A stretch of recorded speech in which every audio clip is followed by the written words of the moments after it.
బాధ అదేనా అన్నాడు. మరి ఇంకేమనుకున్నావు అని ఐబ్రో రైస్ చేస్తూ అనుమానంగా సతీష్ ముఖం పరిశీలించుకుని యాపిల్ కొరుకుతూ అతడి దగ్గరకు వెళ్తుంది. ఏమనుకోలేదు కానీ ఈ టైంలో నా రూమ్కి ఎందుకు వచ్చావే? ఎవరైనా చూస్తే బాగోదు, బయటకు పో. నాకు కాబోయే మొగుడు దగ్గరికే వచ్చానుగా అని లోపల గొనుక్కుంటూ నీ దగ్గరకు రావాలంటే పర్మిషన్ ఏమైనా తీసుకోవాలా అంటూ పిట్టగోడ మీద కూర్చుంది. పడతావే అంటూ ఆమెకు ఇరువైపులా చేతులేసి కిందకి దించేశాడు. సతీష్ టచ్ ఎక్స్పెక్ట్ చేయని సరియు గుండెల్లో గంటలు మోగి ఇంకోసారి కూర్చుంటుంది వెర్రి ఆశతో. కళ్ళు చిన్నవి చేసి ఆమె వైపు చూస్తూ, పడ్డావో నడుము విరిగి 4 రోజులు బెడ్ రెస్ట్. అసలే ఆ డెవిల్ గాడి ఇంట్లో ఉన్నావు. తేడా జరిగితే నీ తాట తీసేస్తాడు. కుదురుగా ఉండు అంటూ సర్యూని వదిలేసి రూమ్కి వెళ్ళిపోయాడు. బావా దించొచ్చుగా అని అరిచింది. మాటలు తిన్నగా రాకపోతే ముఖం పచ్చడైపోతుంది అని సీరియస్గా చూసేసరికి సో సారీ బే క్యాన్సిల్, బావా దించొచ్చుగా అని ముద్దుగా ముఖం పెట్టింది. ఎలా ఎక్కావో అలాగే దిగు, లేకపోతే అక్కడే ఉండు, నో ప్రాబ్లం. మరి ముందు ఎందుకు అంత కేరింగ్తో పట్టుకొని మరీ దించావు? నువ్వు కూడా వాడిలా శాడిస్ట్ టైప్ అవుతున్నావు అంటూ ముందుకు దూకేసింది. సరియు అల్లరితో సతీష్ని ఇబ్బంది పెడుతూనే అతని మనసులో భారం తగ్గించేసింది. సతీష్ మొబైల్కు వచ్చిన నోటిఫికేషన్ చెక్ చేస్తూ సైడ్ సోఫా మీద కూర్చున్నాడు. సతీష్కి సైట్ కొట్టుకుంటూ అతడికి ఎదురుగా ఉన్న బెడ్ మీద వెల్లికిలా పడుకొని బావా అని గారంగా పిలుస్తుంది. తలెత్తకుండానే అన్నాడు. నీకు పెళ్లి చేసుకునే ఉద్దేశం లేదా అని గోళ్ళు కొరుక్కుంటూ అడిగింది. సరియు వైపు షార్ప్ లుక్ ఇచ్చి ముఖం దించేశాడు. ఫ్యాన్ గాలికి సతీష్ కాలర్ సైడ్కి జరగడంతో బావా నీ బాడీ మీద ఏదో ఉంది అంటూ కంగారుగా బెడ్ దిగి సతీష్ దగ్గరకు వెళ్తూ కాలర్ పట్టుకుంది. సెకండ్లో రియాక్ట్ అవుతూ ఆమె చెయ్యి నెట్టేసి బటన్ పెట్టేస్తాడు. బావా అక్కడేదో ఉంది చూడనివ్వు అంటూ ముందుకు వెళ్ళబోయింది. Sarayu behave like a girl, ఎన్నిసార్లు చెప్పాను అబ్బాయిలతో అలా బిహేవ్ చేయకూడదు అని. Don't touch like that. అరే నేనేమైనా బయట వాళ్ళని ముట్టుకుంటున్నానా? నువ్వేగా, పైగా ఇంటెన్స్గా టచ్ చేస్తున్నట్టు సీరియస్ ఎందుకు అవుతున్నావు? నీతో వాదించలేను, వాదించే ఓపిక కూడా లేదు. ఇక్కడే ఉండాలని ఉంటే ఉండు, నా బుర్ర తినకు అని రూమ్ నుండి బయటకు వెళ్ళిపోయి డోర్ క్లోజ్ చేశాడు. సతీష్ మాటలు సరియుకు ఎంత పెయిన్ ఇస్తున్నా తను సీరియస్ తీసుకునే పొజిషన్లో లేదు. సతీష్ తిట్టడం, తను గొడవ పడటం అలవాటు చేసుకున్న ప్రాణం. టెర్రస్ పైకి వెళ్ళబోతున్న సతీష్కి సంజన అడ్డుగా నిలుస్తూ అన్నయ్య ఇది ఒకసారి టేస్ట్ చేయి అని అడ్డదిడ్డంగా వేసిన ఆమ్లెట్ సతీష్ ముందు పెట్టింది. దాని స్మెల్ చూస్తేనే ఇంకా పచ్చిగా ఉందని అర్థమై నన్నేమైనా చేయడానికి ప్లాన్ చేసావా సంజు అంటూ అనుమానంగా కళ్ళు చిన్నవి చేసి చూశాడు. అన్నయ్య నువ్వు కూడా నా వంటకు వంకలు పెడుతున్నావు, అందుకే చెయ్యను అనేది. ఈ అమ్మ వదిలితే కదా నా ప్రాణం తీస్తుంది అని ఏడుపు మొహం పెడుతుంది. సతీష్కి మిల్క్ ఇవ్వడానికి వస్తున్న సుజాత గారు వాళ్ళ మాటలు వింటూ పెళ్లి చేసుకుని అత్తారింటికి వెళ్తే మొగుడు వండి పెట్టింది తింటావా ఏంటే? పిల్లకి కనీసం వంట కూడా రాదు అని మమ్మల్ని ఆడిపోసుకుంటుంది నీ అత్త. మాకేం కర్మ పట్టలేదు, ఈ ప్రయోగాలేవో నీ మీద చేసుకుని నేర్చుకో అంటూ సతీష్కి గ్లాస్ అందిస్తారు. పెద్దమ్మ డిన్నర్ అయ్యాక తాగుతా, ఇప్పుడు వద్దు. అయినా సంజుని చేసుకునేవాడికి వంట వచ్చేలా నేను చూసుకుంటాను, నువ్వు కంగారు పడి తనని ఇబ్బంది పెట్టద్దు. అలాగే సంజు నువ్వు కుకింగ్ నేర్చుకో, పెద్దమ్మ చెప్తుంది నీ మంచి కోసమేగా అంటూ ఆ ప్లేట్ తీసుకుని టెర్రస్కి కాకుండా కింద హాల్కి వచ్చాడు.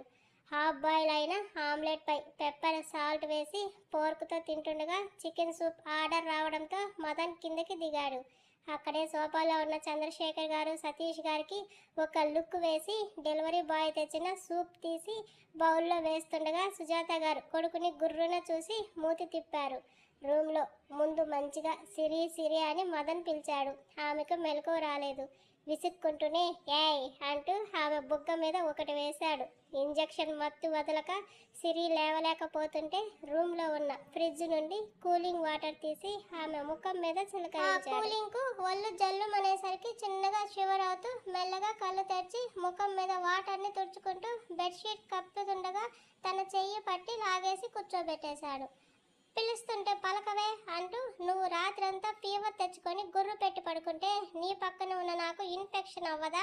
లేచి ఏమైనా తిని టాబ్లెట్ వేసుకో, నాకు టెన్షన్ తగ్గుతుంది అంటూ సూప్ తన ముందు టేబుల్ మీద పెట్టి ఎదురుగా కూర్చున్నాడు. నాకు ఇప్పుడు ఏం తినాలని అనిపించట్లేదండి, మీకు ఇన్ఫెక్ట్ అవుతుందని భయపడితే నేను మీకు దూరంగా సోఫాలో పడుకుంటా అంటూ లేచి నిలబడుతుంది. నీ ఓన్ డెసిషన్ తీసుకోవడం కాస్త తగ్గించు. చెప్పింది చెయ్యి అని సీరియస్గా అన్నాడు. ఆ చికెన్ సూప్ చూస్తూ నిజంగా నా వల్ల కాదు అని చెప్తున్న సిరి పక్కన వచ్చి కూర్చుంటూ బౌల్ తీసుకుని తన నోటి దగ్గర పెట్టాడు. ఆమెకు అది తాగడం తప్పించి ఇంకో ఆప్షన్ లేకుండా చేశాడు. మదన్ ఎన్ని మాటలు అన్నా అతడు ఈ విధంగా చూపించే ప్రేమని దూరం చేసుకోలేకపోతుంది సిరి. కోపంగా కొట్టి తర్వాత నొప్పిగా ఉందా అని అడిగితే చాలు అనుకునే తత్వం ఆమెది. శనివారం అని మర్చిపోయి చికెన్ ఇష్టం లేదని తెలిసి ఆ వాసన పీల్చలేక ఊపిరి బిగబడుతూ కష్టంగా ఇష్టంతో ముఖం చిట్లించిన మదన్ ఫేస్ని చూస్తూ బుద్ధిగా తినేస్తుంది. మదన్ వెళ్ళిపోయిన తర్వాత ఆవిడ విషయం చెప్పడంతో సిరికి బాగాలేదని తెలిసి సతీష్కు మింగుడు కూడా పడటం లేదు.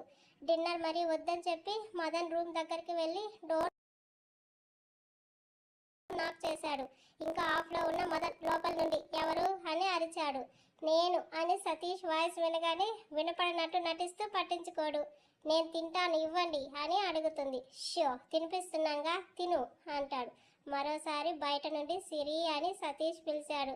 చా మధ్యలో వీడి న్యూసెన్స్ ఎక్కువైంది. ఏయ్ పిలుస్తున్నాడుగా వెళ్తావా అడిగాడు. లేదు అంటూ అమాయకంగా తల ఊపింది. అప్పుడే మదన్ మొబైల్కు చిత్ర కాల్ చేస్తుంది. లిఫ్ట్ చేసి స్పీకర్లో పెడుతూ చెప్పు చిత్ర అన్నాడు. తన పేరు వినగానే సిరి ముఖం కోపంగా మారి ఇక చాలు మరి తినను అంటూ తోచేస్తుంది. బావా నాకు హెల్ప్ చేస్తావా అని గారంగా హస్కీ వాయిస్తో అంటుంది. చిత్ర సిరి పెదవి కర్చీప్తో తుడిచి ఏం హెల్ప్ అన్నాడు. ఇంకేంటి ఈయన బుట్టలో వేసుకోవడానికి ఏదో ఒక చెత్త ప్లాన్ చేసుంటుంది అని గొనుక్కుంటూ హ్యాండ్ వాష్ చేసుకుంటున్న మదన్ వైపు గుర్రున చూస్తూ ప్రెస్టేషన్తో గోళ్ళు కొరికేస్తుంది. ఇప్పుడు రావడం కుదరదు, కావాలంటే మార్నింగ్ వస్తాను. చిత్ర అన్న మదన్ మాటలకి ఆమెల కోపం ఇంకాస్త పెరిగి బెడ్ దిగుతూ వెళ్ళి డోర్ ఓపెన్ చేస్తుంది. ఇంకా అక్కడే ఉన్న సతీష్ సిరిని చూడగానే చిన్నగా నవ్వితే సిరి చేసిన పనికి మదన్ కోపం తారాస్థాయికి చేరి హలో చిత్ర ఫోన్ పెట్టేవే అంటూ కాల్ కట్ చేసి సిరి దగ్గరికి వెళ్ళాడు. ఏమైంది బావా పిలిచావు అంది. నీకు ఫీవర్ అంటే కదరా చూడటానికి వచ్చా అంటూ తన ఫోర్ హెడ్ మీద చెయ్యి పెట్టాడు. వెనుక నుండి మదన్ విసురుగా సిరిని వెనక్కి లాగి డోర్ క్లోజ్ చేస్తూ ఏంటే పాపమని ఊరుకుంటుంటే ఎక్కువ చేస్తున్నా అని అరిచాడు. నేను కాదు మీరే ఎక్కువ చేశారు. మీ మరదలు పిలిస్తే వెళ్ళడానికి రెడీ అయిపోతున్నారుగా నాకు తెలుసు అని తల దించేసి చేతులు నలుముతూ చెప్తుంది. సిరి రూమ్ బయట సతీష్ ఉన్నప్పుడే సరియు సతీష్ రూమ్ నుండి బయటకు వచ్చి అక్కడ ఏం చేస్తున్నావు బావా అంది.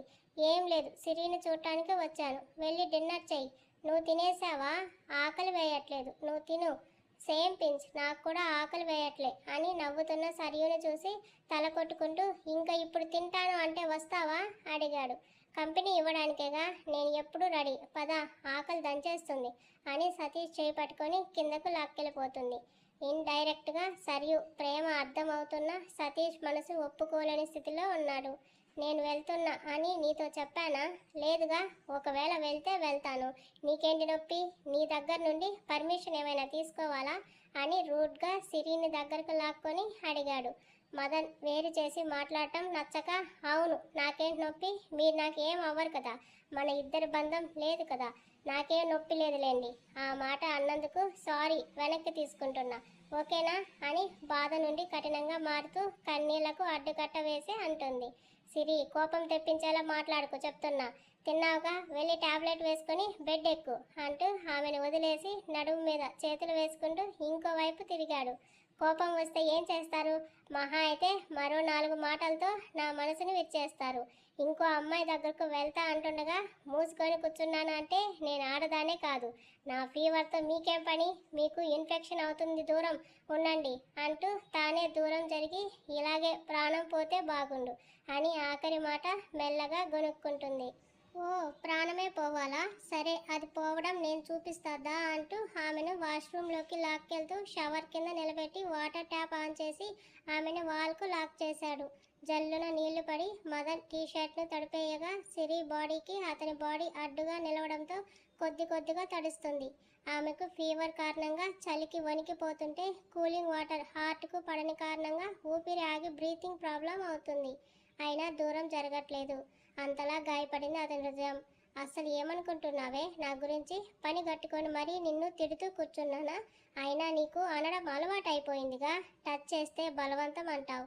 నాకు నచ్చినట్టు నలుగురిలో ముద్దు పెట్టుకుంటే అవమానంగా ఫీల్ అవుతావు అంటూ కోపంగా సిరి నడుము బలంగా ప్రెస్ చేస్తూ ఇంచు కూడా దూరం అవ్వడు.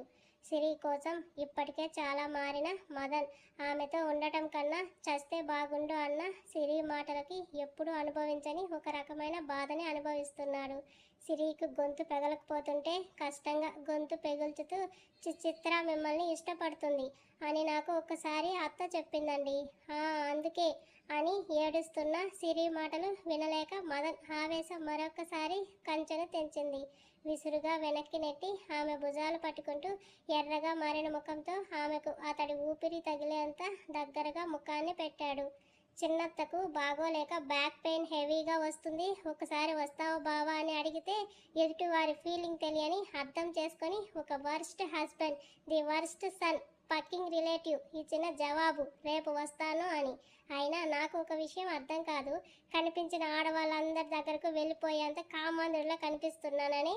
ఇప్పటికే అలాంటి మిస్టేక్ చేసి నా క్యారెక్టర్ దిగదార్చుకున్నా అంటాడు సిరికి తనతోనే. మొదట్లో అలా చెక్స్ చేసి తప్పు చేశాడు అని బాధపడుతున్నాడని అనుకుంటుంది.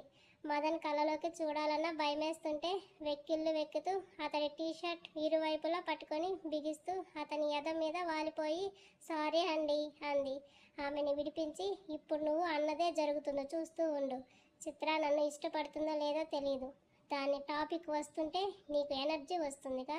రాను అని చెప్పి నేనే వస్తాను అని చెప్పి అక్కడే ఉంటూ వారితో పాటునే తింటూ నిన్ను ఫ్రీ బర్డ్ చేస్తా. హ్యాపీనా మై బ్యూటిఫుల్ వైఫ్ అంటూ సిరి చెంప మీద 2 సార్లు చిన్నగా తట్టి జుట్టు మీదకి ఎత్తుతూ అక్కడి నుండి బయటకు వచ్చేస్తాడు. ఆ నెక్స్ట్ మినిట్ సిరికి వామిటింగ్ స్టార్ట్ అవడంకు అవ్వగా కాసేపటి తర్వాత నీరసంతో రూమ్లోకి వెళ్తూ మదన్ కోసం చూస్తుంది. అప్పటికే మదన్ బయటకు వెళ్ళిపోవడంతో మిమ్మల్ని ట్రస్ట్ చేయకుండా ఇండైరెక్ట్గా అవమానించాను అని అర్థమవుతుందండి. నా మీద కోపం వస్తే కొట్టొచ్చుగా, ఎందుకు ఇలా వదిలేసి వెళ్ళిపోయారు అని ఏడుస్తూ అక్కడే కూలబడి మోకాళ్ళలో తల దాచుకుంటుంది. నైట్ డ్రెస్తో కాకుండా షర్ట్ జీన్స్లో వస్తున్న మదన్ని చూసి తింటావారా అని పిలిచారు సుజాత గారు. సరియు మదన్ని చూసినా పెద్దగా పట్టించుకోకుండా తినడంలో మునిగిపోయింది. మదన్ జుట్టు తడిగా ఉండడం చూసి ఇప్పుడేంటి హెడ్ బాత్ చేశాడు అని అనుమానంగా చూశాడు. సతీష్ నాకేం అవసరం లేదు, మీరు తినండి అంటూ వెళ్ళిపోతుండగా మదన్ నైట్ డిన్నర్ మిస్ చేయకూడదు, కొంచెమైనా తిను అని పిలిచారు సిరి ఫాదర్. సారీ మావయ్య, నిజంగానే ఆకలిగా లేదు, మీరు తినండి, నాకు ల్యాబ్లో చిన్న వర్క్ ఉంది అని ఎవరికీ మాట్లాడే అవకాశం ఇవ్వకుండా చెప్పేసి వెళ్ళిపోయాడు. రెడ్గా ఉన్న మదన్ కళ్ళు చూసి ఒకేసారి ఒకరి ముఖాలు ఒకరు చూసుకున్నారు. అమ్మ ఇప్పుడు అన్నయ్య బయటికి వెళ్ళిపోయాడుగా, వదినని చూడటానికి వెళ్ళి రానా అంటుంది సంజన. తినేసి వెళ్ళు, ఎక్కువ వాగకుండా చూసి వచ్చేయి, అసలే చాలా నీరసంగా ఉన్నట్టు కనిపిస్తుంది. చంద్రశేఖర్ గారిని డాక్టర్ని పిలిపించొచ్చుగా అన్నారు సుజాత గారు. నీ కొడుకు చూసుకుంటాడు అని నేను ఊరుకున్నాను, ఈ టైంలో ల్యాబ్ అంటూ పరుగు పెట్టడం ఏంటో నాకేం అర్థం కావట్లేదు అని చేతులు కడుక్కొని డాక్టర్కు కాల్ చేయడానికి ఫోన్ తీశారు. ఇంతలో సిరిని చూడటానికి వెళ్ళిన సంజన అమ్మ అని అరిచిన అరుపుకి అందరూ ఏమైందని ఒక్కసారిగా ఉలిక్కిపడ్డారు. మరోసారి ఆ అరుపు రావడంతో సంజన సిరి రూమ్ నుండి అరుస్తుంది అని అర్థమయ్యే అందరికంటే ముందు సరియు రియాక్ట్ అవుతూ పరుగు పెడుతుంది. సెకండ్ గ్యాప్లో సతీష్ కూడా వెళ్ళాడు. అక్కడికి వెళ్ళి చూసినప్పటికీ సిరి కింద పడి ఉంది. వదిన సిరి వదినని ఎంత పిలుస్తున్నా లేవడం లేదు, నాకు భయమేస్తుంది, ఒళ్ళంతా కాలిపోతుంది అని ఏడ్చుకుంటూ సరియుతో తింటుంది. తడి బట్టల్లో సిరి చీర చెదిరిపోయి ఉంది. వెనుక ఉన్న సతీష్ ఇంకా ఫ్యామిలీ మెంబర్స్ని చూసి టక్కున డోర్ వేసేసింది. సరియు ఓపెన్ ది డోర్ అని చాలా గట్టిగా అరిచాడు సతీష్. ఏయ్ సిరి లేవే, ఏమైంది అంటూ బుగ్గలు తడుతున్న సరియు చేతికి మంట తగలడంతో ఎంత హై ఫీవర్తో ఉందో అర్థమవుతుంటే పిచ్చెక్కిపోతుంది. పుట్టినప్పటి నుండి ఒకరికి ఒకరు ప్రాణంగా పెరిగిన ట్విన్స్కి ఎమోషనల్లీ ఉన్న బాండింగ్ ఎక్కువ. సిరిని అలా చూస్తూ సరియు కంట్లో నీళ్లు రప్పించి సంజన తన కబోర్డ్లో ఏదైనా ఒక డ్రెస్ తీసి ఇవ్వు అంటుంది. వదిన అన్నయ్యకి కాల్ చేయనా, నాకు భయంగా ఉంది అంటూ సంజన కన్నీళ్లు పెట్టుకొని లేచి నిలబడుతూ సిరి డ్రెస్ కోసం చూస్తూ ఉంటుంది. అతడికి చేయాల్సిన అవసరం లేదు. ఇక్కడ జరిగేది చూస్తుంటే సిరిని హింసించి ఈ పరిస్థితికి తీసుకువచ్చింది మీ అన్న అని అర్థం అవుతుంది అని కోపంగా చెప్తూ సతీష్ అరుపులకి భయం పుడుతున్నా కంట్రోల్ చేసుకుంటూ తడిచి ముద్దయిపోయిన సిరి చీరని విప్పుతుంది. ఈ టైంలో ఈయన వస్తున్నారేంటి అని ఆలోచిస్తూ hello sir any work is there అని పలకరిస్తూ అడిగాడు ల్యాబ్లో ఉన్న జూనియర్.